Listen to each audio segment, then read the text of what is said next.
Hello and welcome to day number 11 of 30 days of yoga. In this challenge, we are setting a new intention and creating a new version of ourselves. And everyone, this is Chloe. She's my dog. She's going to watch from afar. And for the last 10 days, we defined our intention. This is phase 2 of the challenge. For the next 10 days, we will be surrendering the old version of ourselves, and we need to do that before we can embody this new version. So define, surrender, and embody. In today's practice, we will be releasing limiting beliefs. And we're going to be doing that by targeting the spine and the shoulders with a beautiful yin yoga practice today. And if you like today's practice, I also offer one-on-one private sessions as well as corporate wellness programs. Check my website for more information, margaretflock.com. And if you'd like a target area reference chart, which details all of the parts of the body along with poses associated with these parts, if you want to get really specific, you can get that for free by signing up to my newsletter. The link is in the description below. And don't forget the journal prompt at the end of this video. Check the description for that as well.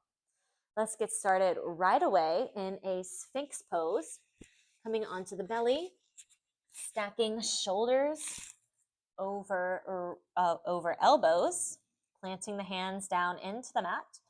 Press the pelvis down into the mat and then slide the heart forward. Just slide it through. We'll be here for 3 minutes. So in the yin practice, we do things a little differently. If you were here for the last yin practice, you know how it goes, but I'll just go over it briefly here just so everyone knows. There are 3 things to keep in mind with the yin practice. The first thing is safety, of course. If at any time you feel unsafe in a pose, we will be doing these deep stretches. We will be doing these deep stretches.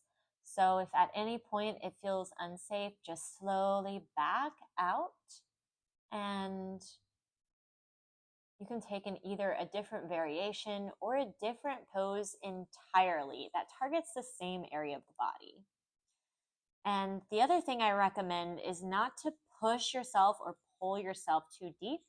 This is more about allowing the body to naturally open up to the stretch rather than forcing anything. That's another way to prevent yourself from getting any injuries. If you do all of this and you don't push and you just back out when it feels like it's too much, then you should be fine.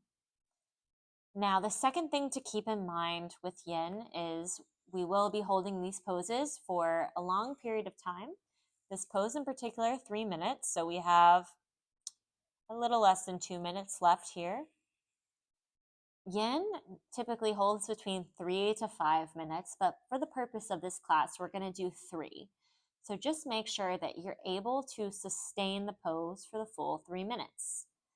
You don't have to be 100% comfortable. You may need to use some kind of muscle to hold yourself up, but you need to be comfortable enough to be able to sustain for the full 3 minutes. The third thing to keep in mind is we are targeting a specific area of the body with each of these stretches. So this one, we are targeting the spine. If you are not feeling a stretch in the spine, then you may need to either take a different variation or take another pose entirely, as long as it still targets that same region. So function over form here. Alignment does not go. It's more about feeling that specific stretch than finding a perfect shape. We aren't so worried about alignment in the yin practice because with alignment, that really goes with vinyasa, where we are exercising our muscles. When you exercise the muscles, you need to protect the joints. So that's why we use alignment. With the yin practice, we are actually exercising the joints and the connective tissues. So we aren't really using our muscles at all. We might use some muscle to keep ourselves up, but in the target area, we're not really using our muscle. So let's see here. On your next exhale, go ahead and lower down.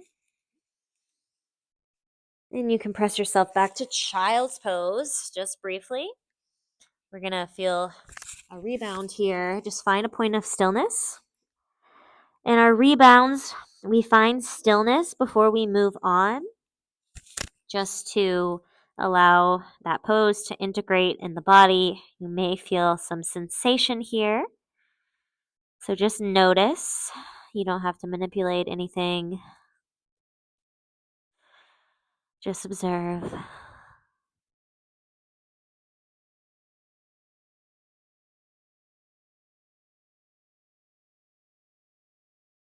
And let's go ahead and come back onto the belly.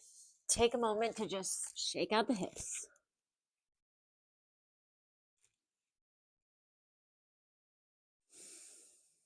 Let's find broken wing next.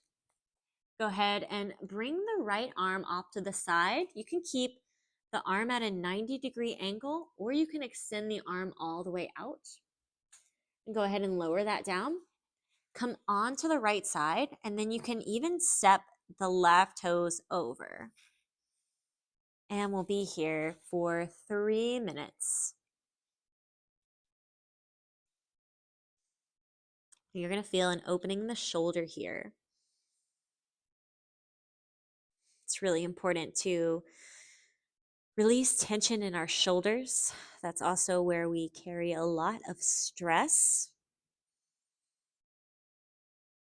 If we are given different tasks or different pressures from other people, a lot of times we feel like we need to stay on task or stay on top of everything. And that can just really add up a lot of times. So we need to take these stretches to release that tension and let it go. Our shoulders are also connected to the area of the heart. And our heart is the center of the relationships in our life. So sometimes we can be carrying things from other people. We can be even given beliefs from other people that maybe they're not necessarily our own, but we've adopted them to fit in with the group, or we've just accepted them as truth.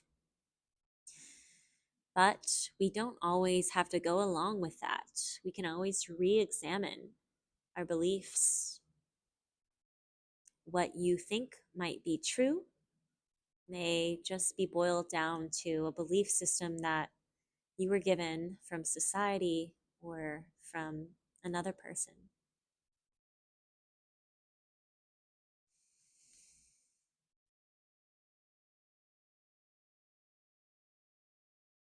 This pose is challenging, at least for me. I am feeling some strength going on in the left arm and the left leg. If you're feeling that, no worries, you are still doing it right. As long as that right shoulder is relaxed, you are good. Again, we are exercising the joints and the connective tissues. This is still an exercise. So it doesn't 100% have to be comfortable all the time. You might find a sense of relaxation, but that is not the main focus here.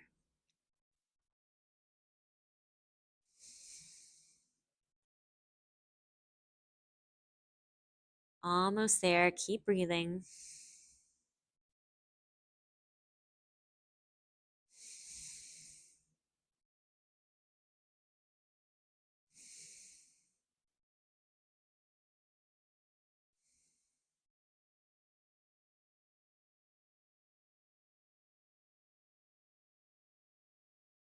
Next exhale, release.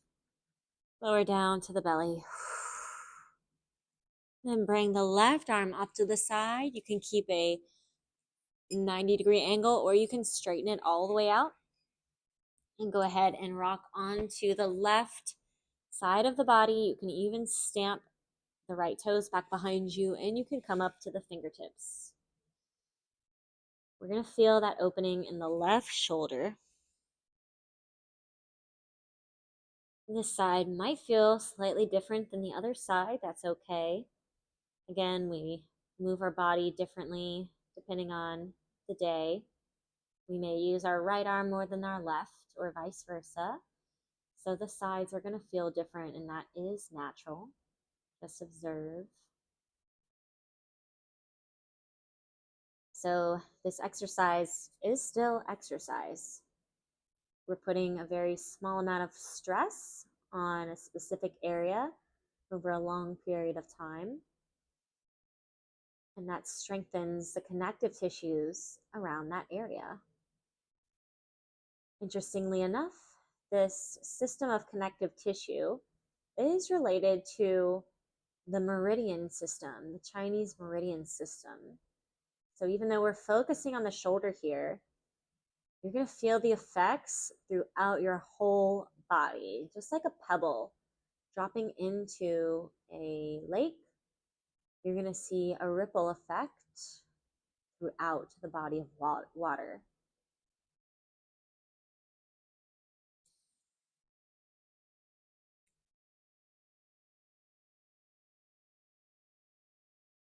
This type of exercise increases our mobility. So you might find that as you age a little bit more gracefully in general. You may be more independent, less reliant on caregivers, walkers, or wheelchairs. If you make this a regular practice, of course, everyone is different, but those are the general benefits of this practice.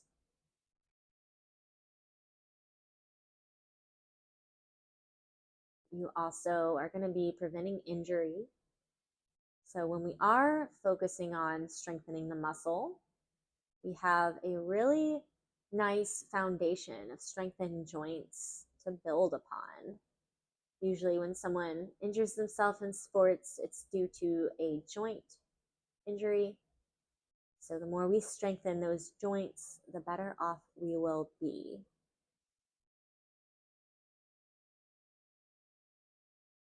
We have less than a minute left.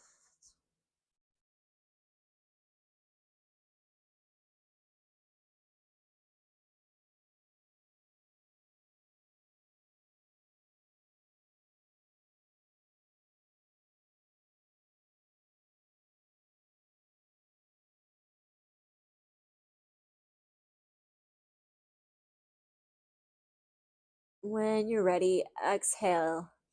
Lower all the way down.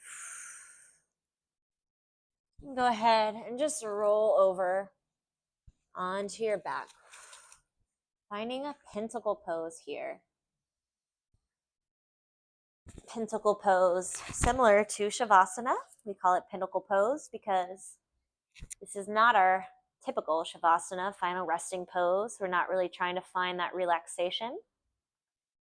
Just take a moment of stillness here for the rebound, allowing that pose to integrate into your body, feeling any sensations that might come up here.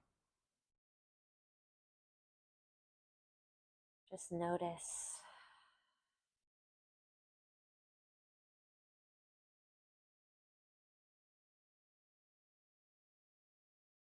And when you're ready, you can stretch the arms back.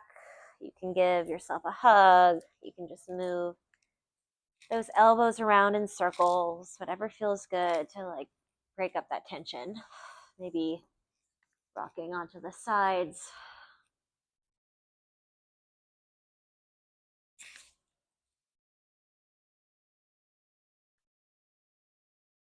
Next, we will take banana pose.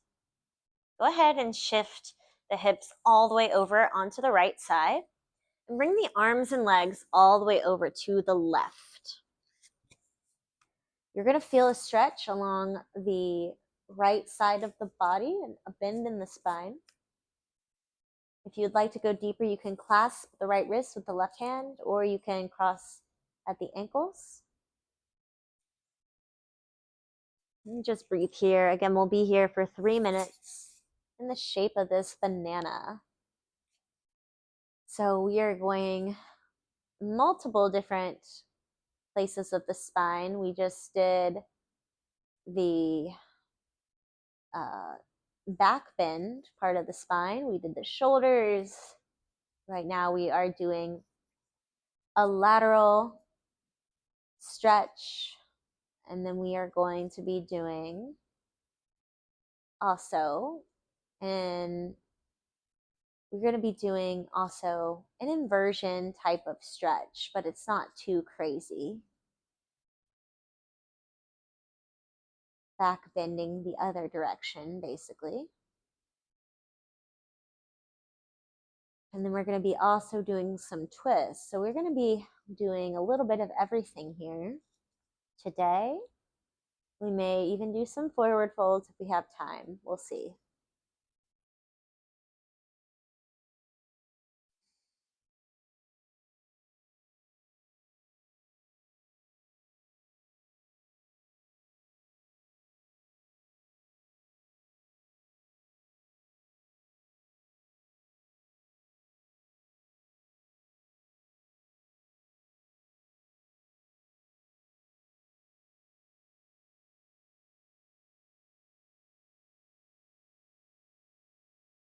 We have about 1 more minute here.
When you're ready, go ahead and shift the arms and legs back to center, the hips back to center.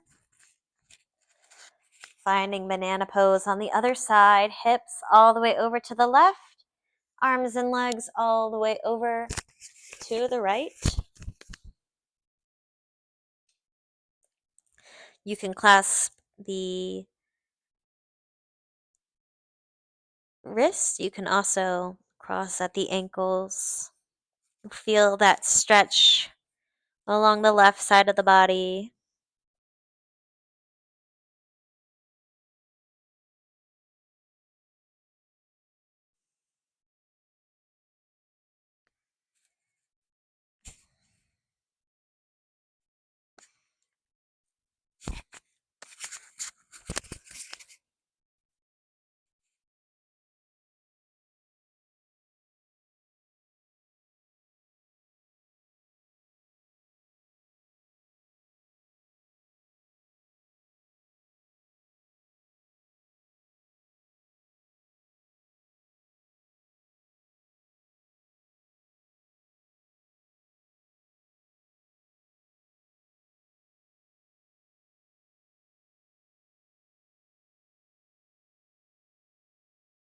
It's important to try and find a place of stillness. Of course, if you need to move around, that's totally fine. But just try and focus on getting all those movements complete towards the start of the pose. The reason why yin has its power is the time we're holding it in. So the longer you hold these poses, the more we're going to find that yin effect. The yin effect happens when the tissues start to transform, starts to become more flexible, more gel-like, and this is what enables our tissues to strengthen.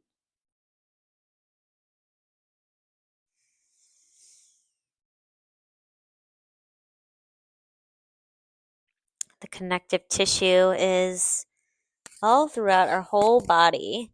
So it's like a whole network that connects everything together. It connects our muscles to bone, bones to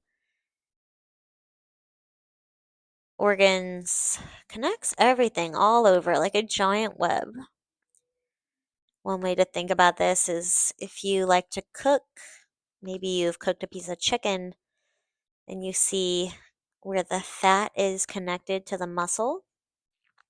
That piece is a piece of connective tissue, really. So that is a part of a much larger network of tissues that surrounds everything in our whole body.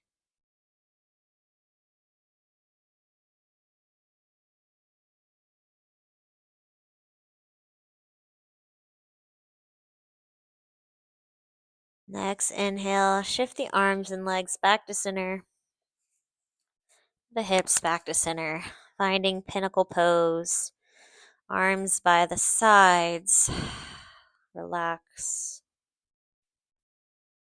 finding a point of stillness, noticing what sensations are coming up for you.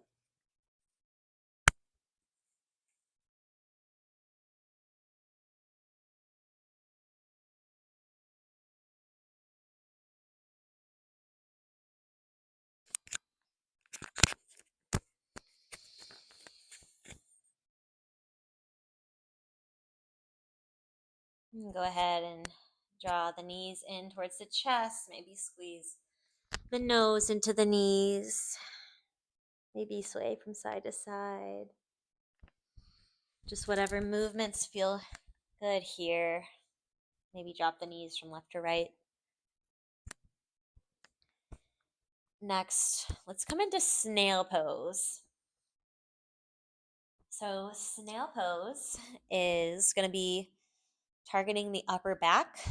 What you're going to do is you're going to lift the feet up, sort of like in a legs up the wall position. This one is similar to, if you know, plow pose in the vinyasa practice, but we call it snail and yin. Go ahead and lift the hips up, place the hands on the low back, coming into a shoulder stand, and then lower the toes all the way down back behind you.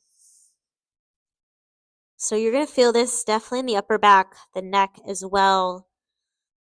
If this pose is too much for your body, you can also totally take caterpillar pose, which is the yin version of our seated forward fold. You can do that as well. That targets the same area. We're relaxing the spine here. So if you decide to take caterpillar, just relax the whole upper body.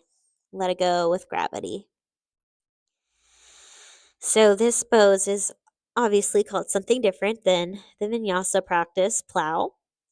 The reason for that, I did touch on this in the last yin video, but we are shifting into a new attitude.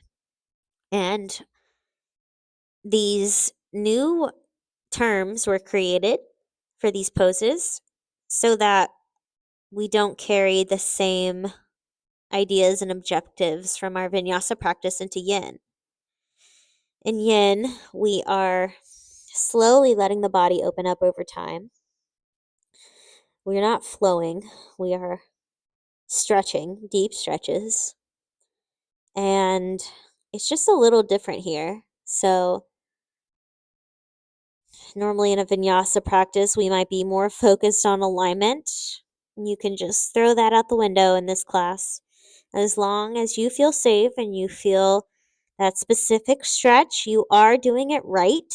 So there's no worries with that.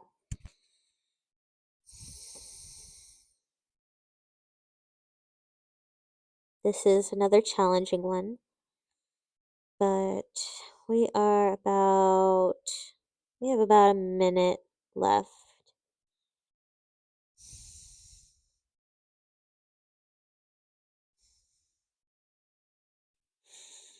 Just notice what you're feeling in the body. Notice all the details of that stretch down the spine. the neck, maybe the shoulders.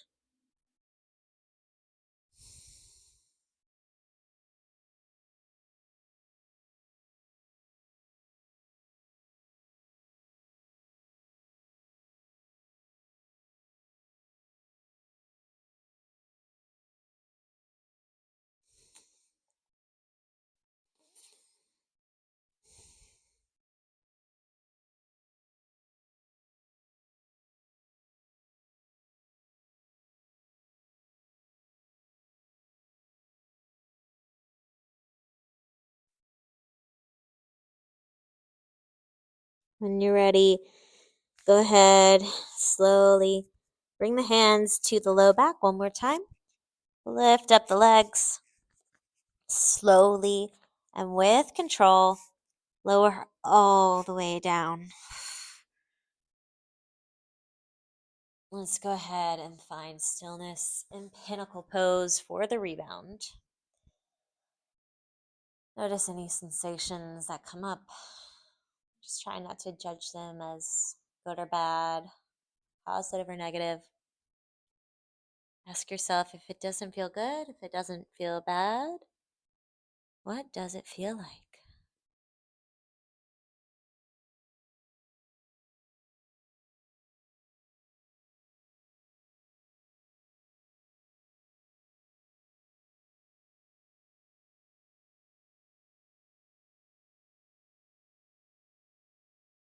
And you can start to move around, maybe shaking the hips out, maybe stretching the arms back, maybe rocking the knees from side to side, bringing in that movement.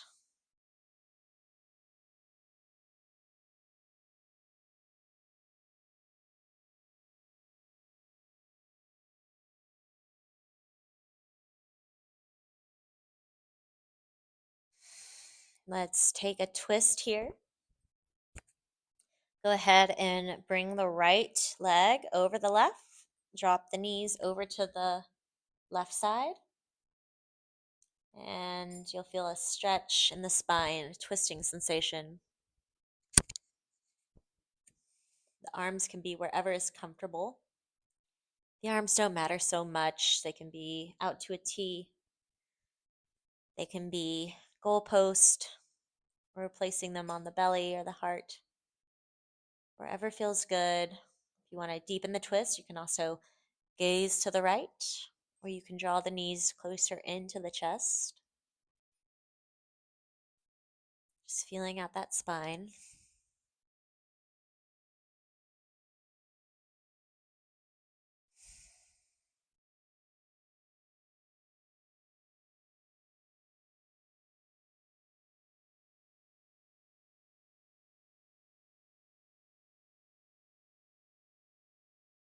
So when we experience this world, we see everything through the lens of our perception, through the lens of our beliefs.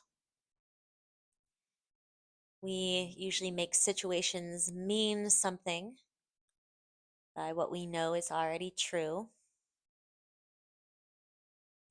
And sometimes that can be a good thing. By recognizing patterns, we can predict what happens next. But sometimes that can also hold us back. That can leave us stuck in old patterns.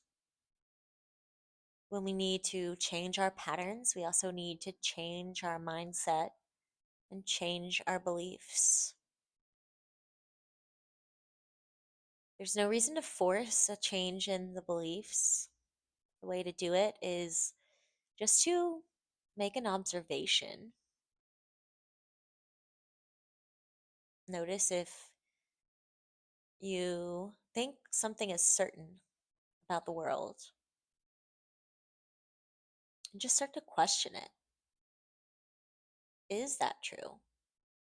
You don't have to tell yourself it's false. Just start to wonder. Just start to get curious. Maybe you do find that it's true for you, and that's okay. Or maybe you find that it is indeed a belief that was passed down to you from someone else or from society.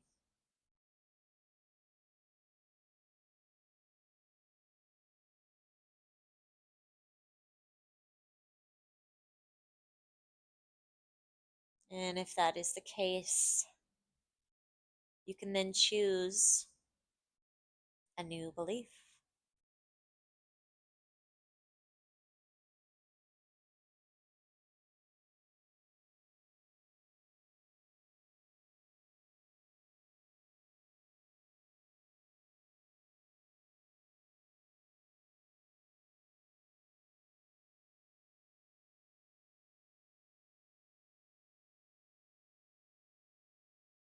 Next, inhale. Draw the knees back in. Uncross the legs. Cross them in the other direction. Left leg over the right. Drop the knees down all the way over to the right side. Feel that twist in the other direction. Again, you can bring the arms however feels most comfortable. Out to a T, goalpost, resting on the chest. You don't have to take the same variation that you did on the other side, whatever you feel is best for your body in this moment.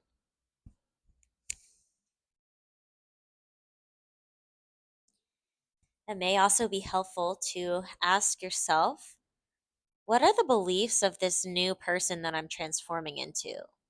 What beliefs does this person have? Maybe they're different than your own. That's okay. Maybe those are the beliefs that you can start to question. We all come from different perspectives, so we all have different beliefs.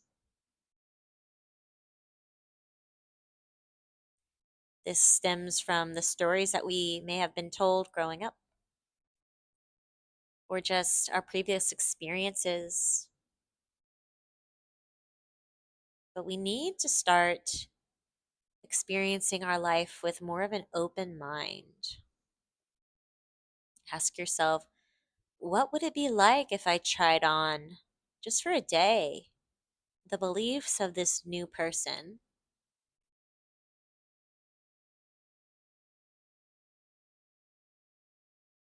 What would my thought patterns turn into? How would that affect my emotions, my patterns, my habits?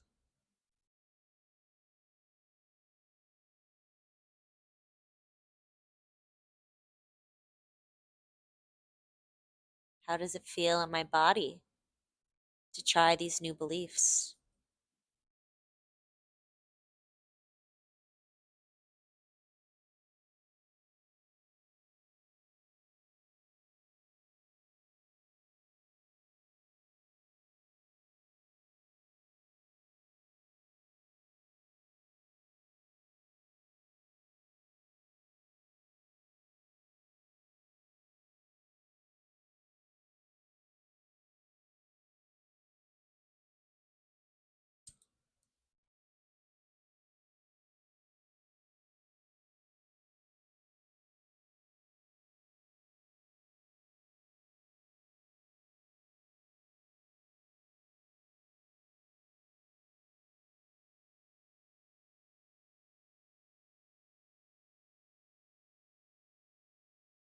When you're ready, start to bring the knees back to center.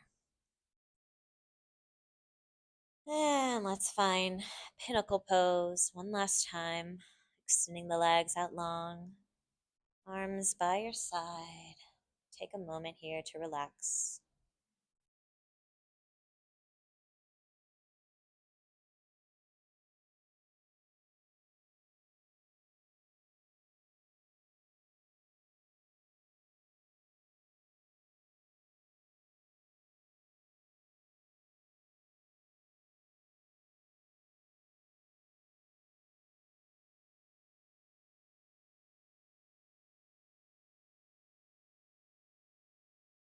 And find some movement now. Maybe wiggle out the hips. Maybe stretch the arms back, down. Maybe draw The knees into the chest, make circles with the knees, one direction and the other, just whatever feels good in this moment. And let's hinge up, send the legs up towards the ceiling, lower the heels down to hover, swiftly pop them back up, and use that momentum to come to a seat. So, of course, the yin practice is not necessary to have Shavasana, but if you would like to take Shavasana, you can. If you would like to meet me in a seated position for our close of the class, go ahead and just find a comfortable seat. Close your eyes. Let's take 3 deep breaths together to seal our practice. In through the nose, out through the mouth, in through the nose, out through the mouth. One more big breath. Let it go. Thank you for practicing with me today. Namaste. Remember to check the description for your journal prompt below. And if you'd like that free target area chart, you can check that out as well. I will see you tomorrow with our gentle flow.